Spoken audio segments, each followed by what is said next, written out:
Hello student, welcome to our YouTube channel mathematics and science academy. आज हम class 10th subject science से electricity chapter को discuss करेंगे। देखिए, इलेक्ट्रिसिटी का इस्तेमाल हमारी डे टू डे लाइफ में बहुत ज़्यादा होता है। फॉर एग्जांपल, हम अपने घरों में लाइट फैन जो यूज़ करते हैं वो इलेक्ट्रिसिटी की हेल्प से ही यूज़ कर पाते हैं। फैक्ट्रीज़ में हमें इलेक्ट्रिसिटी का बहुत ज़्यादा रोल है। और ट्रांसपोर्ट्स में भी बहुत ज़्यादा रोल है। For example metro, electric buses, electric scooty, ये सारी जो चीज़ें हैं, तो इलेक्ट्रिसिटी हमारी डे टू डे लाइफ में का बहुत इंपॉर्टेंट हिस्सा है। इससे पहले हम एक टॉपिक और पढ़ते हैं, वो है चार्ज के बारे में आप जानते होंगे। कोई भी चीज़ पे चार्ज कब आता है, जैसे फॉर एग्जांपल कोई भी हमारे पास जो मैटर है, इस मैटर पे चार्ज कब आता है, या तो इस पर एक्सेस ऑफ इलेक्ट्रॉन हो जाए, या तो इस पर एक्सेस ऑफ इलेक्ट्रॉन हो जाए, या तो इस पर डिफिशियंसी ऑफ इलेक्ट्रॉन हो जाए। डिफिशियंसी ऑफ इलेक्ट्रॉन हो जाए। जब किसी मैटर पर एक्सेस अमाउंट में इलेक्ट्रॉन हो जाता है या इलेक्ट्रॉन की डिफिशियंसी हो जाती है तो उस पर चार्ज आ जाता है। फॉर एग्जांपल, अगर एक्सेस ऑफ इलेक्ट्रॉन हो जाएगा तो उस पर नेगेटिव चार्ज आ जाएगा, और वहीं अगर डिफिशियंसी ऑफ इलेक्ट्रॉन हो जाएगा तो उस पर पॉजिटिव चार्ज आ जाएगा। ये हम जानते ही हैं, आपने पढ़ा होगा प्रीवियस क्लासेस में कि जब हम एक्सेस ऑफ इलेक्ट्रॉन होता है तो नेगेटिव चार्ज होता है, जब डिफिशियंसी ऑफ इलेक्ट्रॉन होता है तो पॉजिटिव चार्ज आता है। तो हमारे जो चार्ज होते हैं वो दो टाइप के होते हैं। अब देखिए, आपने ये भी पढ़ा होगा कि सिमिलर चार्ज जो होते हैं, सिमिलर चार्ज जो होते हैं, जिनको हम ये भी कह सकते हैं लाइक चार्ज, जो लाइक चार्ज होते हैं वो क्या करते हैं, रिपल करते हैं एक दूसरे को। फॉर एग्जांपल, अगर नेगेटिव चार्ज और नेगेटिव चार्ज होगा तो इन दोनों के बीच में जो फोर्स काम करेगा वो रिपल्सिव फोर्स काम करेगा, दोनों एक दूसरे से दूर भागेंगे। ठीक है, वहीं अगर पॉजिटिव है और पॉजिटिव है तो पॉजिटिव भी एक दूसरे से दूर भागेगा, क्योंकि ये दोनों लाइक चार्ज है। ठीक है, इन पर रिपल्सिव फोर्स काम करता है। ठीक है, लेकिन अगर यही हमारा क्या रहे, अपोजिट चार्ज रहे, जिसको हम अनलाइक चार्ज भी कह सकते हैं, अनलाइक चार्ज रहे तो क्या होता है, तब अट्रैक्टिव फोर्स काम करता है। फॉर एग्जांपल, पॉजिटिव चार्ज हो और नेगेटिव चार्ज हो, दोनों अनलाइक चार्ज है, इनके बीच में फोर्स ऑफ अट्रैक्शन काम करता है। ये भी हम प्रीवियस क्लासेस में पढ़ चुके हैं। ठीक है, तो चलिए आगे बढ़ते हैं। देखिए, चार्ज को हम आपने ये एक्सपेरिमेंट बचपन में किया होगा कि आप क्या करते थे, एक स्केल लेते थे। अगर जैसे ये पहले नॉर्मल स्केल है, इसके सामने हम अगर कागज के टुकड़े रख दें तो ये इसको अट्रैक्ट नहीं करेगा, लेकिन अगर इसी स्केल को हम थोड़ा अपने बाल में रब कर लें तो इसके कुछ पोर्शन पर कोई चार्ज एक्यूमुलेट हो जाएगा। क्या हो जाएगा, चार्ज एक्यूमुलेट हो जाएगा। क्यों, और ये चार्ज क्यों आया, रब करने से आया। ठीक है, तो जब हम इसको अपने बाल में रब करते हैं तो इस स्केल पे कुछ चार्ज एक्यूमुलेट हो जाएगा, जिसकी वजह से ये पेपर के स्मॉल पीसेस को अपनी तरफ अट्रैक्ट करेगा। ठीक है, तो ये एबनॉर्मल बिहेवियर को शो कर रहा है। अट्रैक्ट क्यों कर रहा है, बिकॉज इस पे अब चार्ज आ गया इसलिए। ठीक है, तो ये सब चीजें आपको देखने को मिलती हैं। तो जब क्या होता है, जब किसी स्केल पर के कुछ हिस्से पर चार्ज एक्यूमुलेट हो जाता है तो ऐसे को हम कहते हैं स्टैटिक इलेक्ट्रिसिटी। क्या कहते हैं, स्टैटिक इलेक्ट्रिसिटी। देखिए फिर से सुन लीजिए, जब किसी स्केल या किसी भी पेन कॉपी के कुछ हिस्से पर चार्ज एक्यूमुलेट हो जाए तो उसे हम स्टैटिक इलेक्ट्रिसिटी कहते हैं। और अगर यही चार्ज जो है वो मूव करने लग जाए तो हम इसे कहेंगे करंट इलेक्ट्रिसिटी, जो हमारे घर में यूज होता है, करंट इलेक्ट्रिसिटी। ठीक है, करंट इलेक्ट्रिसिटी कहेंगे। जब यही चार्ज हमारा मूव करने लग जाता है तो हम इसको करंट इलेक्ट्रिसिटी कहते हैं। लेकिन अगर ये किसी पोर्शन पर जो चार्ज एक्यूमुलेट हो जा रहा है तो हम इसे स्टैटिक इलेक्ट्रिसिटी कहेंगे। ठीक है, देखिए, चार्ज को हम बेसिकली डिनोट करते हैं क्यू से। चार्ज को हम डिनोट करते हैं, जैसे अगर हमको चार्ज डिनोट करना है तो हम कैपिटल क्यू से इसको डिनोट करते हैं। ठीक है, अब देखिए, चार्ज का एसआई यूनिट क्या होता है, तो चार्ज का एसआई यूनिट होता है कूलम्ब, जिसको हम कैपिटल सी से डिनोट करते हैं।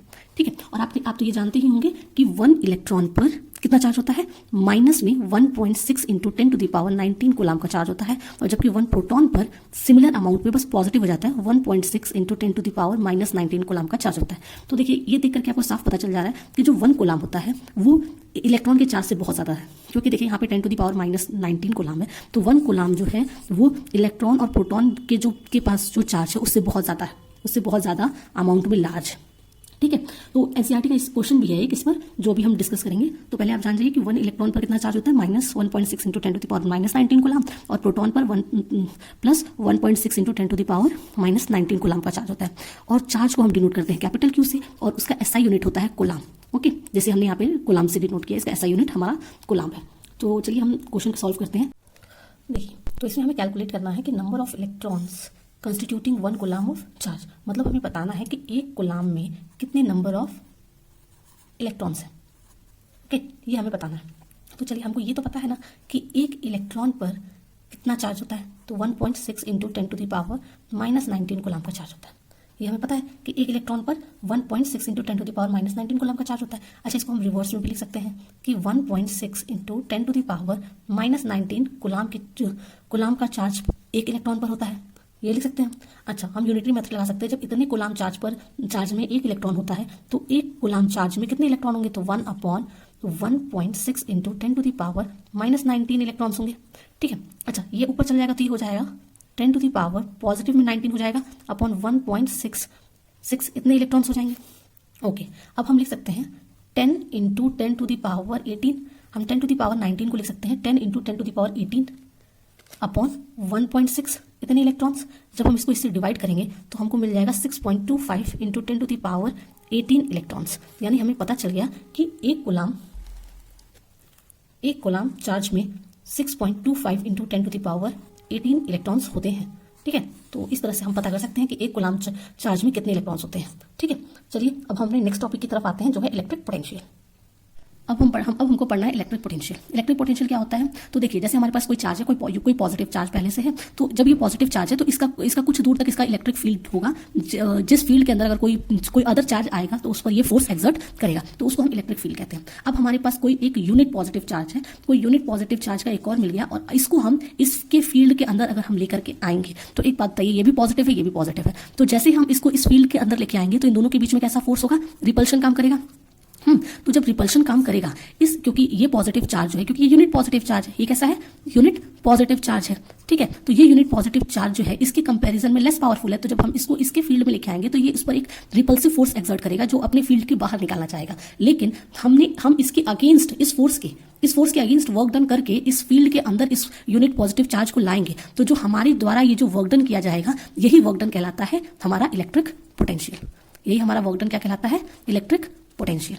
ठीक है, तो इसी बात को डिफाइन किया गया है कि electric potential at a point in an electric field, देखिए electric potential at any point, किसी इलेक्ट्रिक फील्ड में जो इलेक्ट्रिक पोटेंशियल होता है is defined as the work done, मैंने ये वर्क डन को शॉर्ट फॉर्म में WD लिखा है, work done in moving unit positive charge from infinity to that point. Okay, जो हम ये यूनिट पॉजिटिव चार्ज को ला रहे हैं, हम मान रहे हैं कि हम इसको इन्फिनिटी से ला रहे हैं, तो इन्फिनिटी से इस यूनिट पॉजिटिव चार्ज को किसी इलेक्ट्रिक फील्ड में लाने के लिए जो हमको वर्क डन करना पड़ेगा, वही वर्क डन जो होता है वो बराबर होता है किसके, इलेक्ट्रिक पोटेंशियल के। आई थिंक आपको समझ में आएगा इलेक्ट्रिक पोटेंशियल को हम डिनोट करते हैं, इलेक्ट्रिक पोटेंशियल को हम डिनोट करते हैं कैपिटल V से, और इसकी SI यूनिट होती है वोल्ट, और वो भी डिनोट होता है कैपिटल V से। अब हमको पढ़ना है potential difference. Now comes to the next topic, potential difference. हमें पढ़ना है पोटेंशियल डिफरेंस। पोटेंशियल डिफरेंस क्या होता है, तो जैसे इसको मैं समझाना चाहूंगी। देखिए जैसे नाली है, मान लीजिए कोई, ठीक है, नाली में पानी का फ्लो कैसे होगा, जहां पानी बहुत ज्यादा है और जहां पानी बहुत कम है, तो क्या होता है, ज्यादा से कम की तरफ होता है फ्लो, है ना, ज्यादा से कम की तरफ। अगर दोनों जगह पानी बराबर रहेगा, जब दोनों जगह कोई डिफरेंस नहीं रहेगा, तो क्या पानी का फ्लो होगा, तो नहीं होगा। ठीक है, इसी तरह से हवा में भी होता है कि हवा जो होता है, अगर एक जगह जैसे आपने सी ब्रीज लैंड ब्रीज पढ़ा होगा, तो उसमें एक जगह बहुत ज्यादा कंसंट्रेशन में हवा है और दूसरी जगह बहुत कम है, तो क्या होता है, हाई कंसंट्रेशन से लो कंसंट्रेशन की तरफ हवा फ्लो करती है। मतलब क्या, ये क्यों एक जगह से एक तरफ से, मतलब हाई कंसंट्रेशन से लो कंसंट्रेशन की तरफ हवा बह रही है, इसलिए बह रही है क्योंकि इन दोनों के बीच में एक डिफरेंस है। क्या है, डिफरेंस है। जब तक अंतर नहीं होगा तब तक किसी भी चीज का फ्लो नहीं होता है। इसी तरह से जब तक कोई इलेक्ट्रिक सर्किट है हमारा, और उस सर्किट में भी एक पॉइंट से दूसरे पॉइंट में, अगर मान लीजिए ये पॉइंट ए है, ये बी है, ये किसी हाई वोल्टेज पर है और ये क्या है, लो वोल्टेज पर है, तो क्या लो वोल्टेज पर है तो ये क्या होगा, हाई वोल्टेज से लो वोल्टेज की तरफ हमारा करंट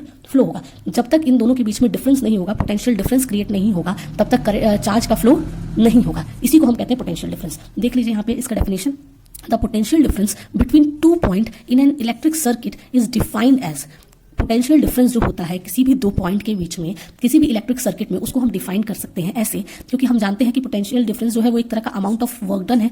अब ये वर्क डन कैसा हो रहा है, moving in a unit positive charge, unit positive charge को मूव कराया जा रहा है एक पॉइंट से दूसरे पॉइंट में, उसी को हम कहेंगे पोटेंशियल डिफरेंस। ठीक है, जब देखिए इलेक्ट्रिक पोटेंशियल और पोटेंशियल डिफरेंस के बीच में यही अंतर है, यहाँ पर एक पॉइंट से दूसरे पॉइंट में चार्ज को फ्लो कराया जा रहा है ड्यू टू, क्योंकि पोटेंशियल डिफरेंस है, एक एंड से दूसरे एंड के बीच में पोटेंशियल डिफरेंस होने की वजह से क्या नाम है, चार्ज का फ्लो हो रहा है, इसी को हम कहते हैं पोटेंशियल डिफरेंस। और वहां पे क्या हो रहा था, हम यूनिट पॉजिटिव चार्ज को किसी दूसरे के इलेक्ट्रिक फील्ड में ला रहे थे, उस टाइम हमारे द्वारा किया गया वर्क डन ही क्या था, इलेक्ट्रिक पोटेंशियल था। और आपने जान ही चुके हैं कि इस पोटेंशियल डिफरेंस को हम कैपिटल वी से डिनोट करते हैं, और ये हो जाएगा वर्क डन अपॉन हमने कितना वर्क डन किया, कितने चार्ज को फ्लो करने के लिए। ठीक है, तो वर्क डन अपॉन चार्ज को हम कैपिटल क्यू से डिनोट करते हैं, तो हमारा ये फॉर्मूला हो गया V is equal to W upon Q.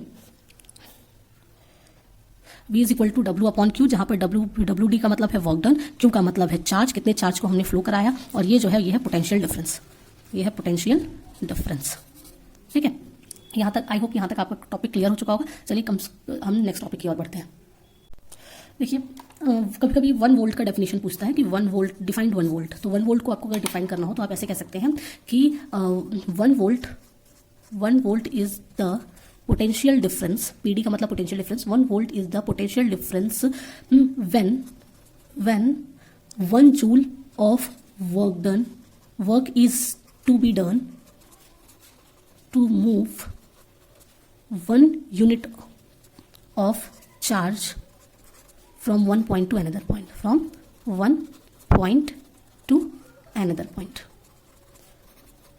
तो हम ऐसे भी लिख सकते हैं कि 1 volt is the potential difference. 1 volt ऐसा पोटेंशियल डिफरेंस है जब हम 1 जूल का वर्क डन करते हैं किसी 1 यूनिट के चार्ज को मूव कराने के लिए एक पॉइंट से दूसरे पॉइंट तक, तो तब जो हमारा पोटेंशियल डिफरेंस होता है वो किसके बराबर होता है, वो 1 वोल्ट के बराबर होता है। नाउ अब हमें जानना है कि पोटेंशियल डिफरेंस को मेजर कौन करता है। पोटेंशियल डिफरेंस को मेजर करने के लिए हम एक इंस्ट्रूमेंट का इस्तेमाल करते हैं। इस इंस्ट्रूमेंट का नाम है वोल्ट मीटर। क्या नाम है, वोल्ट मीटर। ठीक है, तो पोटेंशियल डिफरेंस को हम जिस इंस्ट्रूमेंट से नापते हैं उस इंस्ट्रूमेंट को कहते हैं वोल्ट मीटर। वोल्ट मीटर एक हाई रेजिस्टेंस मटेरियल है। ये एक हाई रेजिस्टेंस मटेरियल है। हाई रेजिस्टेंस का मतलब है कि देखिए ये रेजिस्टेंस जो होता है वो करंट को रोकने का काम करता है। तो जब ये करंट को रोकेगा तो बैटरी के द्वारा ज़्यादा पोटेंशियल लगाना पड़ेगा, और जितना उसका टोटल पावर होगा वो अपने पावर के बराबर अपना पोटेंशियल डिफरेंस क्रिएट करेगा। इस वजह से हम एक्यूरेटली नाप सकते हैं कि जो बैटरी है वो कितने पोटेंशियल वोल्टेज की है, हम ये मेजर कर सकते हैं। इसीलिए जो वोल्ट मीटर होता है वो हाई रेजिस्टेंस मटेरियल होता है। साथ ही साथ जो वोल्ट मीटर होता है इसको हम पैरेलल कॉम्बिनेशन में लगाते हैं। क्योंकि मैं बताऊंगी आपको पैरेलल कॉम्बिनेशन में क्या होता है। हमारा मतलब पोटेंशियल डिफरेंस हमारा सेम रहता है। पोटेंशियल डिफरेंस हमारा क्या रहता है, सेम रहता है। तो इसी वजह से हम वोल्ट मीटर को पैरेलली लगाते हैं, सर्किट के पैरेलल। जैसे फॉर एग्जांपल अगर हम ये कोई हमारे पास रेजिस्टेंस है, आगे चल के हम पढ़ेंगे जब हम सीरीज कॉम्बिनेशन और पैरेलल कॉम्बिनेशन पढ़ेंगे, तो जब ऐसे कोई एक रेजिस्टेंस है, इस रेजिस्टेंस के हम पैरेलल लगाएंगे वोल्ट मीटर को। ठीक है, अगर हमें इस बैटरी का वोल्टेज नापना है कि ये कितने वोल्ट, जैसे देखिए पोटेंशियल डिफरेंस को आम भाषा में वोल्टेज कहते हैं। ठीक है, जो आप लोग सुनते होंगे वोल्टेज कहते हैं। तो इसका अगर इस बैटरी का कितना पोटेंशियल डिफरेंस है, पोटेंशियल है, इलेक्ट्रिक पोटेंशियल है, इसको नापने के लिए हम वो जो वोल्ट मीटर लगाते हैं उसको हम सर्किट के पैरेलल कॉम्बिनेशन में लगाते हैं, ताकि हम एक्यूरेटली मेजर कर सके वो बैटरी का पोटेंशियल, इलेक्ट्रिक पोटेंशियल को। ठीक है, नेक्स्ट हमारा टॉपिक है इलेक्ट्रिक करंट। इलेक्ट्रिक करंट क्या होता है, तो आप देखिए जब जैसे हमारे पास कोई कंडक्टर है, ठीक, तो इसमें कई सारे इलेक्ट्रॉन होंगे, कई सारे फ्री इलेक्ट्रॉन्स होते हैं। इन्हीं फ्री इलेक्ट्रॉन के मूव करने की वजह से ही हमारा करंट फ्लो करता है। तो कोई किस डायरेक्शन में होगा, कोई किस डायरेक्शन में होगा, सब ऐसे अलग अलग डायरेक्शन होते हैं। लेकिन जब इनको हम क्या करते हैं, जब हम इनको सर्किट से कनेक्ट कर देते हैं, इसको मैंने एक बैटरी से कनेक्ट कर दिया, तो ये सारे फ्री इलेक्ट्रॉन, क्योंकि देखिए ये पॉजिटिव टर्मिनल होता है और ये नेगेटिव टर्मिनल, तो पॉजिटिव टर्मिनल से कनेक्ट होने की वजह से ये पॉजिटिव हो जाता है, ये नेगेटिव हो जाता है। अब ये सारे जो इलेक्ट्रॉन्स थे जो इसमें थे, वो सारे फ्री इलेक्ट्रॉन्स सेम डायरेक्शन में अलाइन हो जाते हैं। पोटेंशियल डिफरेंस क्रिएट होने की वजह से ये सारे जो है ये सारे एक ही डायरेक्शन में अलाइन हो जाते हैं और फ्लो करने लगते हैं, जिसको हम करंट कहते हैं। ठीक है। तो ये एक ही डायरेक्शन में अलाइन हो गए और एक ही तरफ फ्लो इस तरफ आने लगे, क्योंकि ये इलेक्ट्रॉन्स है, इलेक्ट्रॉन्स जो है वो पॉजिटिव की तरफ आएंगे, तो ये इस तरफ फ्लो करने लग जाते हैं और इसी तरह से हमारा करंट फ्लो करने, जब ये चार्ज फ्लो करने लग जाते हैं तो ये इलेक्ट्रिक करंट कहलाते हैं। इलेक्ट्रिक करंट को हम कैपिटल आई से डिनोट करते हैं, ठीक है। और इसका जो फॉर्मूला होता है वो होता है चार्ज अपॉन टाइम की रेट, मतलब कितना अमाउंट ऑफ चार्ज ट्रांसफर हो रहा है कितने टाइम में, इसी को कहते हैं। तो ये हमारा इलेक्ट्रिक करंट का फॉर्मूला हो गया, I is equal to Q upon T, जहां पर क्यू हमारा चार्ज है, टी हमारा टाइम है और I हमारा क्या है, करंट, ठीक है। अब देखिए जो करंट का ना, देखिए एक्चुअल में, अगर एक्चुअल में बात की जाए तो करंट जो है वो फ्लो ऑफ इलेक्ट्रॉन की वजह से है। वो किसकी वजह से है, फ्लो ऑफ इलेक्ट्रॉन्स की वजह से। और इलेक्ट्रॉन्स का जो डायरेक्शन होता है वो होता है नेगेटिव टू पॉजिटिव, क्या होता है, नेगेटिव से पॉजिटिव की तरफ, ठीक है, मतलब वो पॉजिटिव टर्मिनल की तरफ जाते हैं। लेकिन हम कन्वेंशनली मतलब माना गया है, कन्वेंशनली ऐसे ही माना गया है कि जो करंट का डायरेक्शन होता है, अगर आपसे पूछेगा कहीं भी कि करंट किस डायरेक्शन में मूव करती है तो आप इलेक्ट्रॉन का डायरेक्शन मत बताइएगा, आप करंट का डायरेक्शन जो होता है वो होता है पॉजिटिव से नेगेटिव की तरफ, पॉजिटिव टू नेगेटिव, यही है। अगर आपसे कहीं भी पूछेगा कि करंट का जो डायरेक्शन होता है, देखिए एक्चुअल में करंट जो है वो इलेक्ट्रॉन के फ्लो होने की वजह से हो रही है और इलेक्ट्रॉन जो है वो क्या करेगा, नेगेटिव से पॉजिटिव की तरफ जाएगा, ठीक है, नेगेटिव से पॉजिटिव की तरफ जाएगा क्योंकि वो अपोजिट की तरफ मूव करेगा। लेकिन कन्वेंशनली माना गया है, करंट का जो डायरेक्शन माना गया है वो क्या माना गया है, पॉजिटिव से नेगेटिव की तरफ माना गया है। तो आपको कहीं भी अगर पूछेगा कि करंट का डायरेक्शन क्या होता है तो आप बताइएगा कि करंट जो है वो पॉजिटिव टू नेगेटिव मूव करती है, ठीक है। करंट जो है वो पॉजिटिव से नेगेटिव की तरफ मूव करती है, ये कन्वेंशनली माना गया है, ठीक है। नाउ अब करंट को भी मेजर करने के लिए एक डिवाइस का इस्तेमाल करते हैं, जिस डिवाइस का नाम होता है, करंट को मेजर करने के लिए जिस इंस्ट्रूमेंट का इस्तेमाल होता है उस इंस्ट्रूमेंट को हम कहते हैं एमीटर। क्या कहते हैं, एमीटर, ठीक। और हाँ, यहाँ पे मैंने आपको बताया नहीं कि जो करंट की एसआई यूनिट होती है, करंट की एसआई यूनिट होती है वो एम्पियर होती है। करंट की एसआई यूनिट क्या है, एम्पियर, और इसको हम डिनोट करते हैं कैपिटल ए से। करंट की एसआई यूनिट एम्पियर होती है, करंट को डिनोट कैपिटल आई से किया जाता है। और करंट को मेजर करने के लिए जो इंस्ट्रूमेंट होता है उस इंस्ट्रूमेंट को हम एमीटर कहते हैं। एमीटर जो है वो कैसा है, तो एमीटर लो रेजिस्टेंस है, ये याद रखिएगा। वोल्ट मीटर जो था वो हाई रेजिस्टेंस था, एमीटर जो है वो लो रेजिस्टेंस मटेरियल है। साथ ही साथ ये जो है वो सीरीज में जोड़ा जाता है, इसको सीरीज में लगाया जाता है। और ये क्यों लगाया जाता है, जब मैं आपको पैरेलल कॉम्बिनेशन और सीरीज कॉम्बिनेशन पढ़ाना होगा उस टाइम मैं आपको डिटेल में बताऊंगी कि एमीटर को सीरीज में क्यों लगाया जाता है और एमीटर जो होता है वो लो रेजिस्टेंस क्यों होता है। तो हमारा टॉपिक आज यहीं खत्म होता है। Rest on next video.